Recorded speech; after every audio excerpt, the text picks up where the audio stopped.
Prenons un mouvement de translation rectiligne.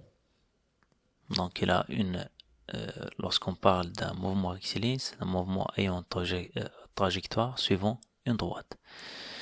La vitesse moyenne se calcule entre deux positions quelconques. Si on veut la vitesse moyenne entre M1 et M2 est égale à la position au point M2 moins la position au point M1 sur la différence de temps entre les deux positions. Donc c'est la delta x, donc la différence de position spatiale sur la différence de position temporelle. Donc delta x sur delta t entre ces deux points M1 et M2. C'est la même chose si on veut calculer par exemple la vitesse moyenne entre M1 et M4. Donc c'est x au M5 moins x en M1 sur T5 sur moins T1. La même chose pour le calcul de l'accélération moyenne, c'est la différence des vitesses. Si on veut calculer l'accélération entre M1 et M2, moyenne entre M1 et M2, c'est la vitesse en M2 moins la vitesse en M1 sur T2 moins T1. Donc c'est delta V entre ces deux points sur delta T entre ces deux points M1 et M2. La vitesse instantanée, c'est la vitesse lorsque delta x tend vers 0. Donc c'est qui va noter d de x et de même delta t tend vers 0. Donc c'est dt. Donc pour une différence qui est infinitésimale en position spatiale et temporelle.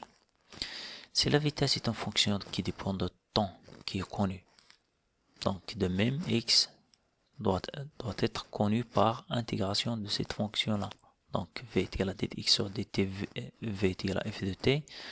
Alors d de x est égal à v dt, d de x entre x0 et x est égal à l'intégrale entre t0 et t de v dt. Alors on aura x est égal à x0 plus l'intégrale de v dt, puisque f elle dépend de temps. C'est une fonction qui est connue. Si cette quantité-là est une constante, v, elle est constante.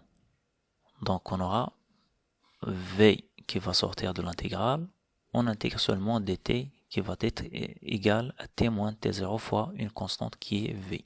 Donc on parle de mouvement qui est uniforme, puisque la vitesse est constante, donc impérativement l'accélération sera égale à 0, puisque l'accélération c'est la dérivée de la vitesse par rapport au temps.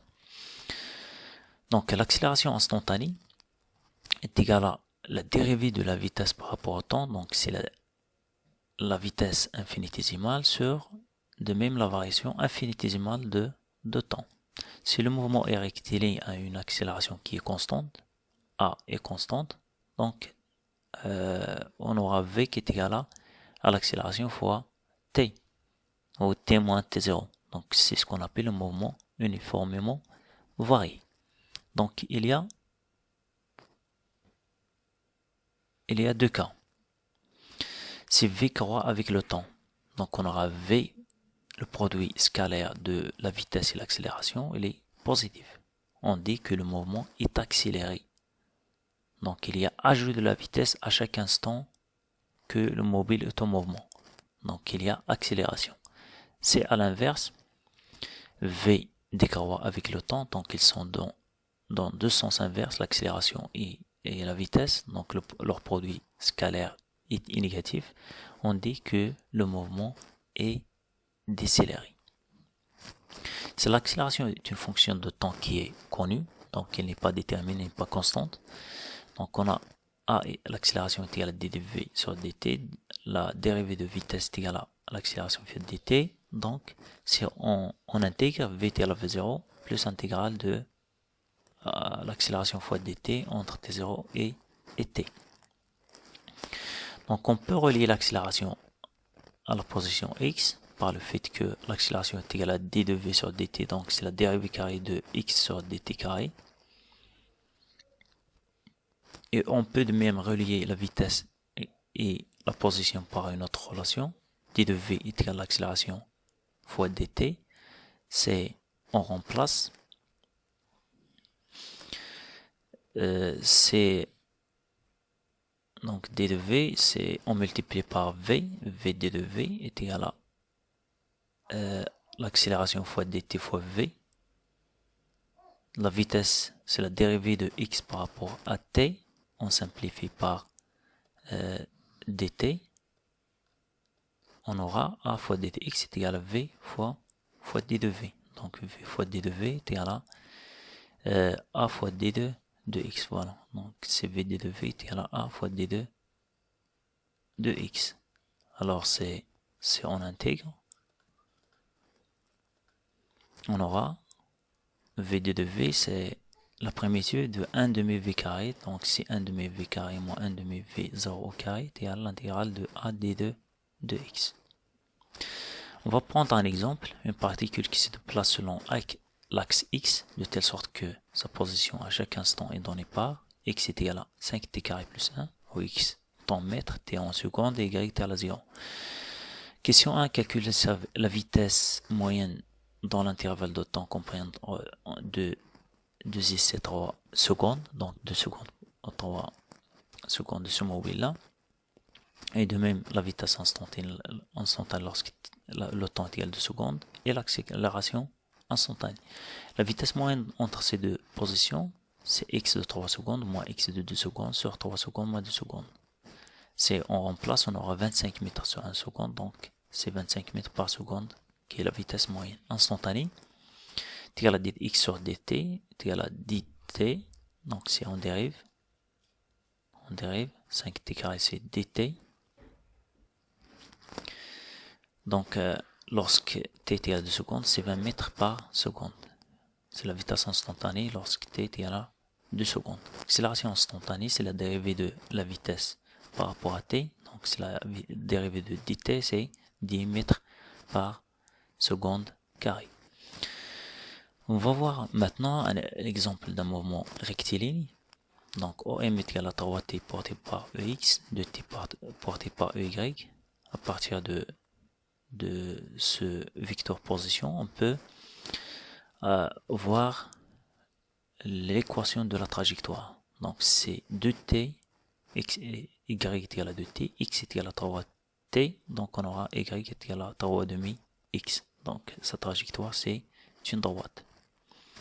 Donc c'est un mouvement qui est rectiligne.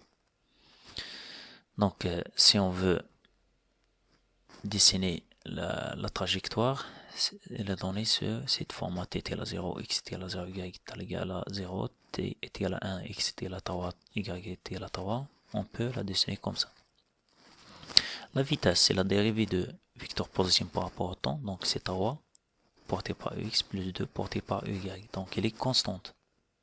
Donc c'est un mouvement qui est rectiligne uniforme, puisque la vitesse est constante. Si on dérive, on aura l'accélération qui est nulle. C'est un vecteur nul puisque la vitesse elle est constante.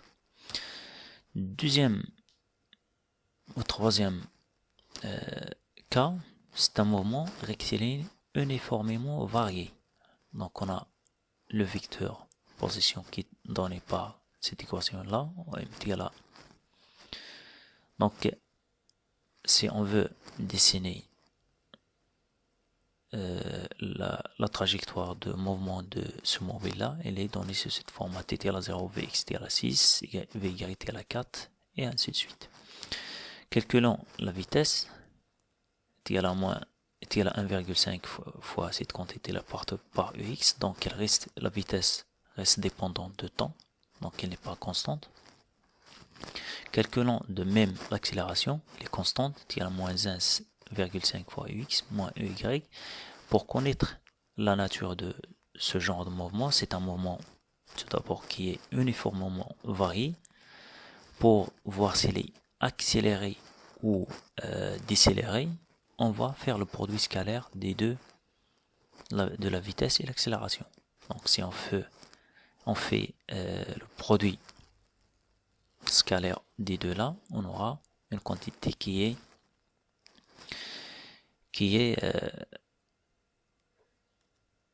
négative. Donc on aura un mouvement qui est retardé.